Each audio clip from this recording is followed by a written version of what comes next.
Hey, welcome to another awesome video. Today in this video, I'm going to show you how you can knock out the black out of your white toner transfers. Because when it comes to printing white toner transfers, one of the best things you want to learn how to do is to remove a certain color so that your transfer is not feeling so tough and so rough on the garment, right? So for example, if you are using a black shirt, you want that black shirt to play the part of the black ink within your transfers. So that's what I'm gonna show you in this video, and we'll walk you through all of those steps, and I'll also take it one step further and show you how you can rasterize that within the iColor Pro Rip software so that your transfers are feeling soft and they will not crack. All right, so if you're excited for that, go ahead, smash the like button one time. If you're new, subscribe to the channel. Let's jump into it. So right now I'm in my Pro Rip software. This software comes with my white toner printer. Okay, so I have the Uninet iColor 560. You should be able to see it sitting right over there.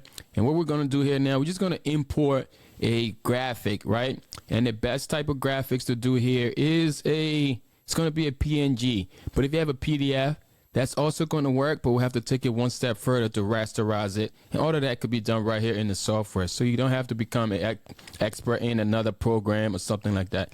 So we're going to come here to File, Import, and we're going to find a piece of artwork that we can use for this demonstration.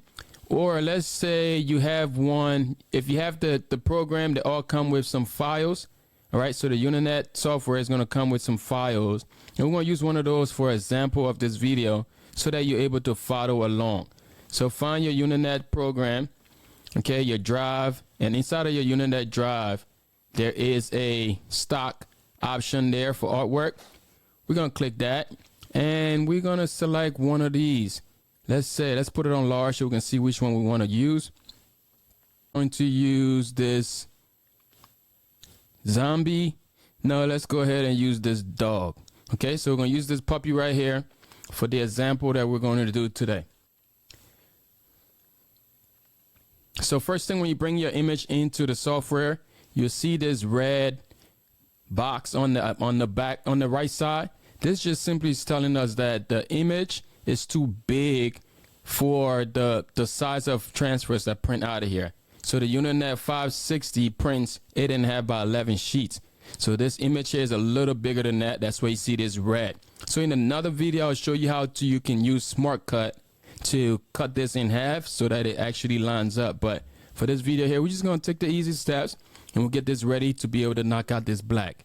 So first thing, we want to click on our image. Once it comes in here, what we're going to do, we can right click on the image. All right. Make your way down to production plugin, and Uninet gives you these easy buttons here. So all I'm going to do is click on right there where it says knock me out black. So there you go, knock me out black. Now you can see my top image right here is going to be the original image, and then my bottom image is the image already knocked out. All right. There are some dials on the right side here you can play with, but it really sometimes it don't make no difference. Like if I play with my mid-tones, you can see it takes away some stuff, but usually I'll just leave it on the default. It is best to leave these on the default settings. Uninet already perfected these things and they know exactly what's going to work here. So if you come to the bottom part of this screen here, you have the transparent, which you see right now. There's another option here to show the red mask. What this red mask is representing is that everything that is red is what the toner is covering, right? So this printer works with toner. There is no ink here, so these are the toner. All right, so then the bottom part of it here is the black shirt. That's what the shirt looks like. If you want to change your shirt color, you could change on the color mark there. You could change a different color.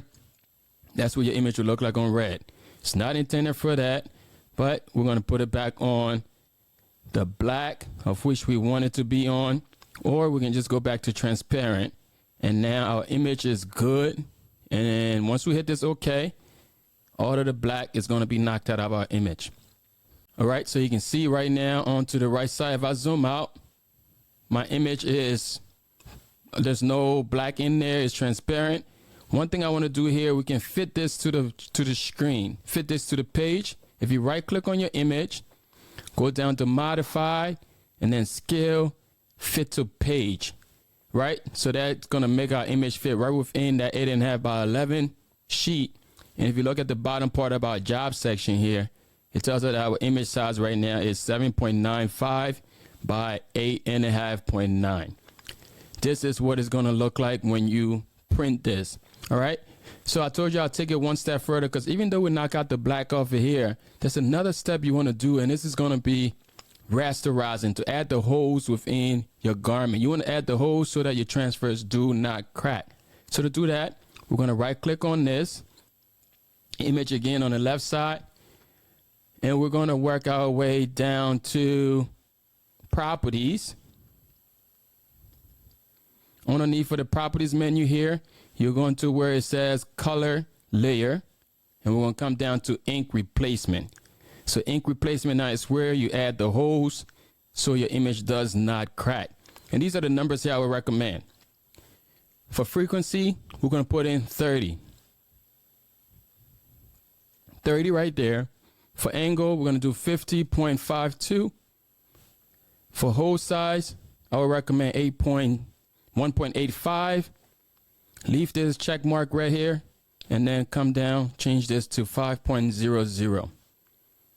Once you're done here, I like to also, once you knock out the holes, there's something else that I recommend that you do, and that is to increase the boost, the color boost, right?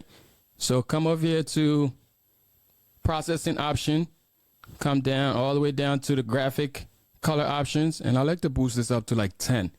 That way, any color that has been taken out would now be put back into the graphic. Once you're done there, hit OK. All right, it may look like nothing happened, but some stuff happened there, and there's holes already in your graphic. And to see that, first we're going to right click and rip image. All right, so we're going to rip only. We'll let it rip there. Okay, this is done ripping. Next thing you can do, you can view the raw data. So right click again and go to view raw data. Hit OK on this. Okay, so now this should be a window that you see, and it says, and it's showing you the dots within there. You just set your percentage here to 25, and if you zoom in there, you'll be able to see all the holes inside of your graphic. Or if you can't see that, you can zoom in.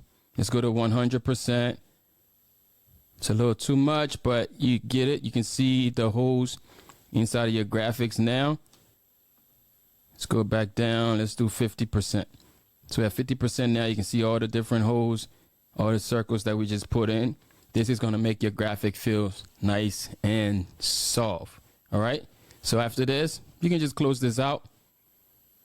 All right. So once you close that out, it brings you back into the actual software here, and your image is good. It's ready to print. All you'll do now, just click on the image, click this rainbow printer factor over here, and send that to print. All right. So if you found value in this video, go ahead, share it with somebody. Let me know down below, was this helpful or not? And subscribe to the channel. I'll see you on the next video.